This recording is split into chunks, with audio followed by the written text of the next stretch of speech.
Assalamualaikum warahmatullahi wabarakatuh teman-teman semua, ketemu lagi di Kita Bisa Ya.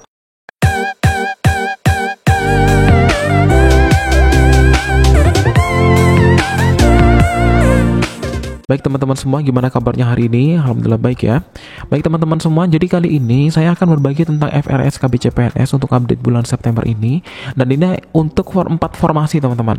Di sini saya sajikan ada 4 FR yang saya dapatkan, yaitu analis kepegawaian, kemudian analis sistem informasi, analis ketahanan pangan, dan juga analis pemanfaatan ruang teman-teman ya. Jadi sebelum kita masuk ke pembahasan, silakan Anda atur dulu untuk pengaturan YouTube-nya supaya nanti nggak ngeblur. Kayak gini caranya. Jadi teman-teman ketika sudah masuk ke YouTube, jadi klik tanda titik 3 yang di sampingnya silang ini ya, kemudian pilih kualitas video. Nah, setelah masuk ke kualitas video nanti akan muncul 144, 240, 360, 480 dan 720. Nah, silakan teman-teman pilih yang 360, 480 atau 720 supaya biasa kelihatan jelas ya. Nah, setelah kalian atur untuk pengaturan YouTube-nya, kita langsung masuk aja dan mudah-mudahan udah nggak ngeblur lagi ya teman-teman ya. Dan buat teman-teman yang belum klik tombol subscribe, silakan klik tombol subscribe-nya terlebih dahulu, dan juga jangan lupa untuk klik tombol loncengnya, dan juga jangan lupa juga untuk share ke teman-teman kalian kalau memang video ini bermanfaat teman-teman ya. Oke, langsung aja. Yang pertama untuk analis kepegawaian teman-teman ya. Jadi untuk yang pertama adalah FR soal untuk kepegawaian. Jadi formasiku penyusun bahan proses pengembangan kelembagaan dan kisi-kisi dari materi analis kepegawaian teman-teman ya. Jadi nanti di sini yang pertama adalah seputar apa nih?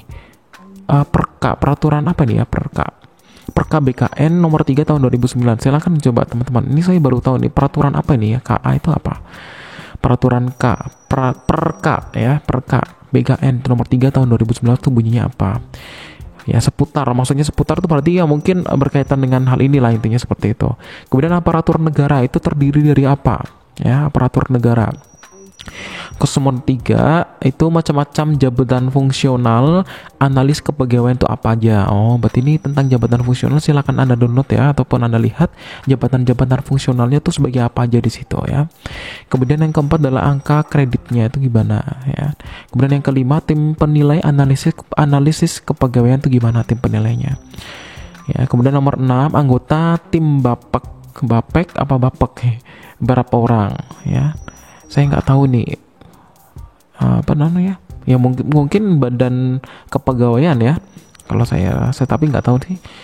Silakan Anda cari ini tim Bapek tuh maksudnya apa ya, ada berapa orang.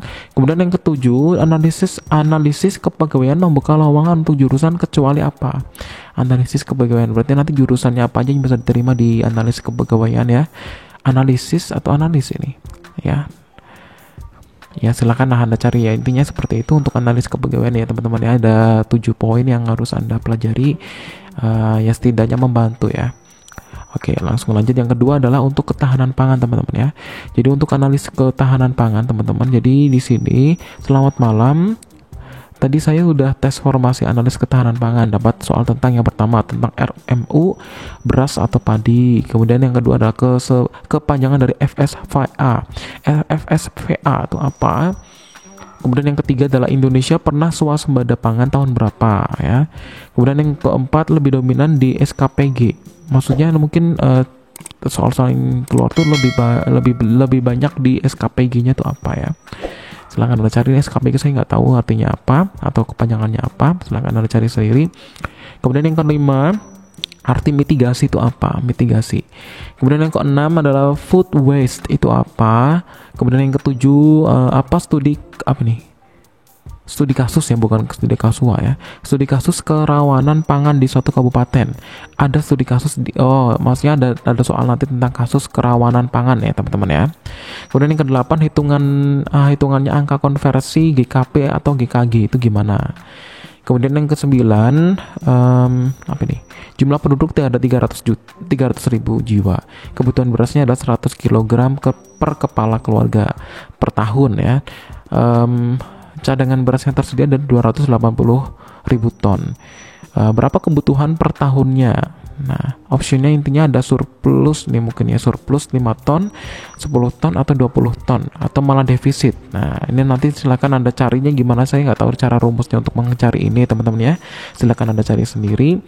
Kemudian nomor 10 itu tentang cadangan pangan nasional dan cadangan pangan masyarakat itu apa ya? Gimana maksudnya ya? Nah, intinya berkaitan dengan itulah, tentang cadangan pangan nasional dan tentang cadangan pangan masyarakat. Kemudian ada dasar hukum Bulog tuh gimana?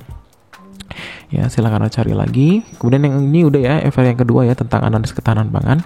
Kemudian kita masuk yang ketiga, ada analis pemanfaatan ruang.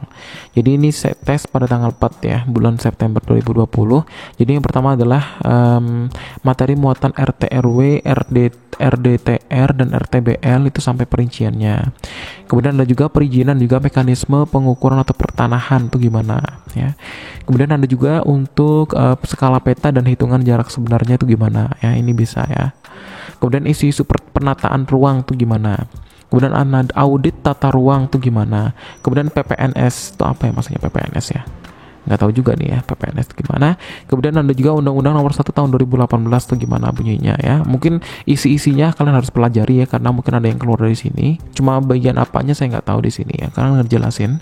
Kemudian nomor 8 adalah tahapan evaluasi dan pemantauan pemanfaatan ruang ya, tahapan evaluasi dan pemanfaatan ruang. Kemudian yang ke-9 adalah penetapan RT/RW KPN oleh presiden tertuang dalam undang-undang nomor berapa ya, silakan Anda cari di sini. Kemudian nomor 10 teknik sampling dan dalam survei. Ini teknik sampling digunakan adalah probability dan juga non probability ya, yang berkaitan dengan kemungkinan juga bukan kemungkinan ya. Kemudian yang ke-11 itu adalah tahapan survei. Kemudian yang 12 adalah indikasi program lebih banyak tentang penertiban penataan ruang sesuai dengan tugas jabatan analis pemanfaatan ruang teman-teman ya. Jadi mungkin di sini juga kalian juga pelajari jabatan fungsionalnya juga ya. Nanti ada di situ. Kemudian yang selanjutnya yang keempat ya, ini untuk analis sistem informasi teman-teman ya, itu di Kominfo BKN Pusat. Yang pertama adalah yang keluar itu tentang berkaitan dengan audit IT ya. Kemudian ada juga normalisasi NF ya. NF itu apa nih? Gak tahu juga nih, NF itu singkatan dari apa. Normalisasi NF tuh banyak yang keluar berarti teman-teman ya. Nih kemudian ada teori dan contoh soal kasus itu ada 10 soal. Kemudian ini berkaitan dengan DBMS, DDL dan juga DML itu 10 soal teman-teman ya. Kemudian ini berkaitan dengan IP dan subnet ya, itu ada 3 soal. Wah, ini apel banget ya soal jumlah soalnya ya. Kemudian virus 2 soal, troubleshooting 2 soal ya.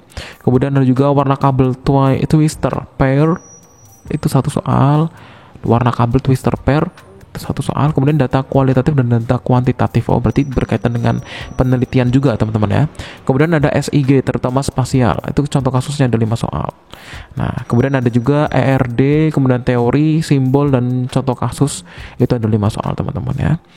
Oke teman-teman ya, mungkin itu dulu untuk video kali ini teman-teman. Silahkan Anda cari dan juga Anda korek-korek lah isinya untuk materi-materi yang ada di sini. Mudah-mudahan aja nanti ada yang keluar ya, dan mudah-mudahan kalau sama alhamdulillah, jadi kalian nggak akan kemana-mana, belajarnya lebih terfokus ya.